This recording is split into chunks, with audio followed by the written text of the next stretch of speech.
She had no power, no money, no connections, just one unjust judge who feared neither God nor man. Kept coming until he gave her justice. Luke tells us why Jesus told this parable. Luke 18:1, to show them that they should always pray before, don't stop. In a certain city, there was a judge who neither feared God nor cared about people. Luke 18:2, a bureaucrat of indifference, and in that city, a widow, who kept coming to him saying, grant me justice against my husband. Fight for her. She has no husband. She has only her voice. For a while, he refused, did not engage, did not hear her case. Not worth his time. She came Monday, he refused. She came Tuesday, he refused. And then she came, persistence looks like. Even though I don't fear God or care about people, yet because this widow keeps bothering me, I will see that she gets justice, so that she won't eventually wear me out. She got her justice, not because the judge was good, not because he cared, not because it was right, because she would not stop. Her persistence outlasted his indifference. She won. Listen to what the unjust judge says. And will not God bring about justice for his chosen ones who cry out to him day and night? Will he keep putting them off? I tell you, he will see that they get justice, and quickly. However, when the Son of Man comes, will he find faith on the earth? The widow is not the model of need. She is the model of prayer.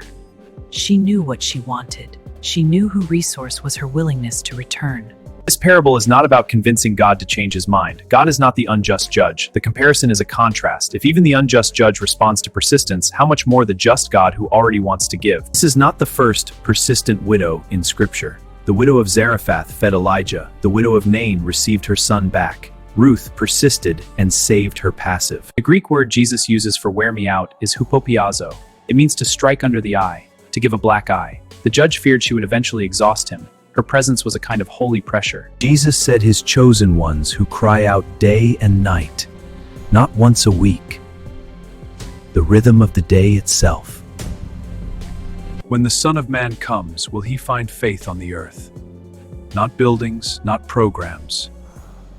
Will he find people still coming to the judge? Every person who prays will face the refusing judge when the answer has not come. The widow was built for this. Discouragement when nothing seems to change. Distraction when life fills the prayer space. Doubt that anyone is listening. The widow came anyway. This parable comes immediately before the Pharisee and the tax collector. Two parables back to back. One about not giving up in prayer, one about humility in prayer. Luke placed them together. Persistence and humility, both required. She had a specific injustice. She had an adversary. She was not praying generally. Grant me justice against this adversary. Persistent prayer works best when it knows exactly what it wants. This parable does not say that persistence forces God's hand.